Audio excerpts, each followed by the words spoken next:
Hi, class. This is Mr. Thompson, and I would like to introduce you to Firuza Dumas. Firuza Dumas is an author that we're going to be reading soon.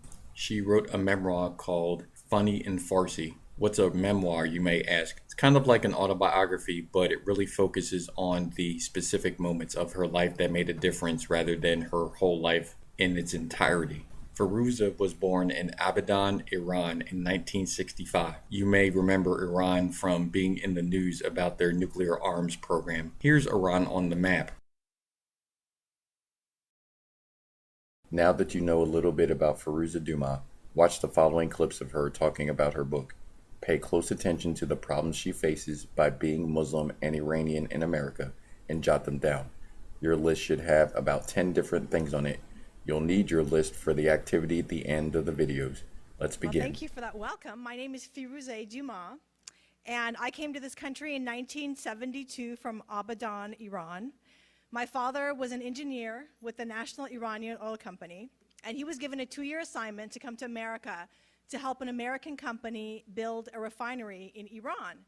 So all of a sudden, we found ourselves in Whittier, California. Now, at the time, my name was Firuze Jazairi. That's Firoozajazayeri. So you could definitely tell that we were from somewhere else. And people were always asking us where we're from. So we'd say, Iran. And they'd say, where is that? And we'd say, well, it's right between Iraq and Afghanistan. And they'd say, where is that? And we'd say, okay, you know where the Caspian Sea is, where that really famous caviar comes from? We're to the south. And they'd say, what's caviar? And I'll tell you, that fish egg conversation is always a dead end. So it just got to the point where we'd say, you know where Russia and Japan are? We're in the neighborhood. And one time we had this elderly neighbor, and she came over and she said, I just have to tell you people, I love your cats. And we said, we don't have any cats. And she said, no, the cats in your country. And we said, well, the cats in our country are just like the cats in your country. And she said, no, they're not. And so she went back home, and she came back with this book, and she showed us a picture of this beautiful long-haired creature, which we had never seen in our entire lives. And she said, it's a Persian cat. I think it's like Russian salad dressing. So from then on, whenever we would introduce ourselves, we'd say, we're from Iran, where Persian cats come from. So I joined this writers group, and we met every Wednesday morning from 9 to 11:30, and there was about 22 people in the group, and the average age was about 75. Because when you think about it, who has time on a Wednesday morning, 9 to 11:30? It was all retired people and me. And so I felt very intimidated because I thought, who am I to be writing my life stories when I am sitting next to a gentleman who has served in World War II? So it took me a while to get the courage. But the first story that I wrote was about the first time I went to summer camp. And the reason I started, I did bathe this morning, okay. And the reason I started with that story is because a few years before I joined the writers group, I asked my husband one day, I said, did I ever tell you about the first time I went to camp? And he said, no. And so I told him the story. And for those of you who have not read Funny in Farsi, what happened is I was 12 years old, and I heard the kids at school talking about camp. And I didn't know what it was, but it sounded terribly exotic. So I went home, and I told my parents, I said, I want to go to camp. And they didn't know what it was. And they said, okay, go. And now I have to explain. There's two types of immigrant parents, okay? There's the overly protective kind that won't let you watch The Love Boat because it's bad morals. And then there's my parents who had total faith in the American culture. They were very detached from the American culture. And they just kept saying, you know, we want you to experience whatever American kids are experiencing. Yeah, very detached from this culture. Luckily for them, I have a good head on my shoulders, and that is not the kind of parent that I am, I assure you. So they immediately said to my brother, Farshid, the same brother, they said, Farshid, Firuze wants to go to something called camp. And he said, okay. So he found a camp for me. It was for 2 weeks, and it was 8 hours away from our house. So I think he would have found something longer if he could have, but... So next thing I know, I am on a bus going up to the mountains. And I'll tell you, the minute I was on that bus, I thought, oh, God, bad decision, but it was too late. So 8 hours later, I arrive in the mountains in this lodge. It's a 2-story lodge, and the top floor is for girls, and the bottom floor is for boys. And when they were giving me a tour, when we get to the bathroom, there was something I'd never seen in my entire life. Instead of just having regular showers, they just had a row of shower heads. And I remember thinking, am I the only one noticing that these shower walls and doors are missing? But I was very shy, very, very shy as a kid, and I thought, I'm not going to say anything. I don't want to draw any attention to myself. Here I am on a stage. But, people change. So I just thought, you know what, I'm just not going to bathe. And so I didn't bathe for 2 weeks. I also made no friends at camp. And later on, I did put those two facts together. But, so anyways, I'm telling this story to my husband, and he was laughing so hard, he was crying. And I said to him, Francois, you're being really insensitive and rude. And he said, no, I swear, this is the funniest story I've ever heard. And, I'd never shared that incident with anyone. I mean, I went to camp, and then I blocked it off. I never talked about it. And so this light bulb went on in my head, and I thought, well, sometimes if you give something like 30 years, it can actually be kind of funny if nobody was hurt. And so that was the first story. That was the first story that I wrote for my writers group. And the way the group worked was that you would read a story out loud, and then everybody was supposed to critique it.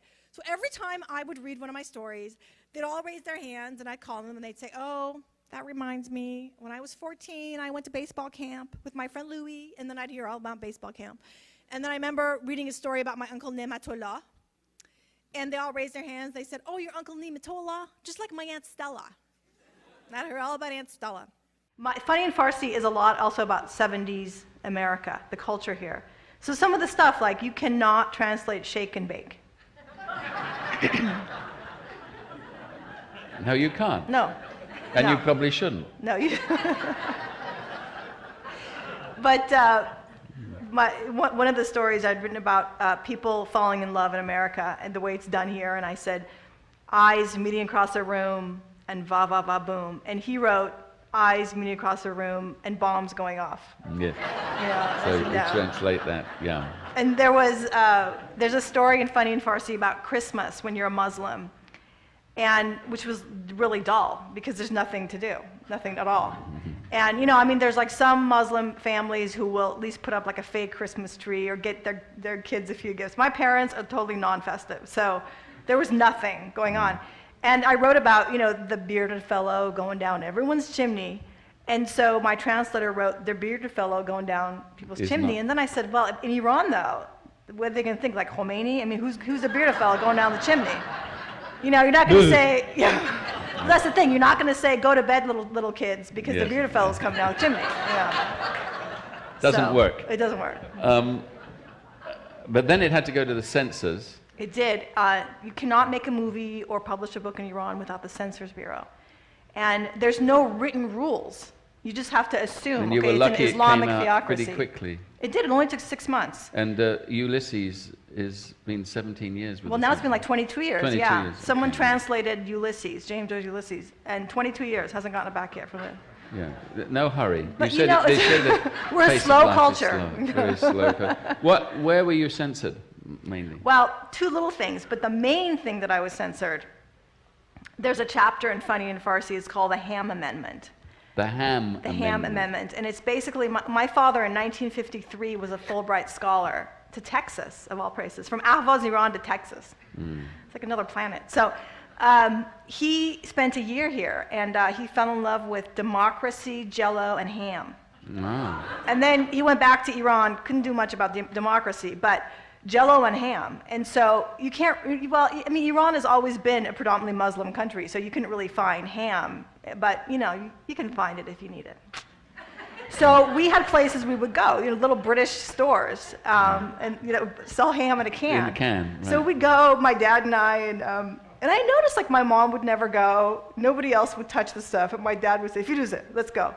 I was too young to know what I was doing. And so when then in school one day, they're teaching us about, what you can and can't do as a Muslim. And it's, it's a long list. And then there was ham. So I came over and I told my dad, I said, you got to stop. I said, And he said, what, Firuze, it doesn't matter what people eat. It's how you treat your fellow man that matters. This is the only detail that God ever cares about. And he said, it doesn't matter if you're Muslim or Jewish or Christian. There's good and bad people in every religion. You just have to judge each person individually. So I told that to my teacher, and she didn't agree. But the whole the censors removed that entire chapter. Which was very disturbing to me because I felt like that was really the soul of my first book. But the odd thing is, people are still getting the message from the rest of the book anyways. Okay, thanks for watching. Now, here is your assignment that is due on Monday, August 12th. Number 1, from your list, find 2 of the problems Dumas faced that you want to work with. Number 2, print out clean song lyrics from an artist who had experienced similar kinds of problems. 1 song per problem. You can write your own song too, but there needs to be 2 songs, not just 1. Or, instead, you can prepare a 1-minute speech. You would deliver this speech in class on Monday that shows how you think Dumas really felt about those problems. Or, instead of doing that, you can draw 2 artistic pictures, 1 picture per problem. It has to have color, and we don't want stick figures, showing how you think Dumas really felt about the problems that you chose. If you have an issue, feel free to message me on My Big Campus or email me. Thanks, and I'll see you on Monday.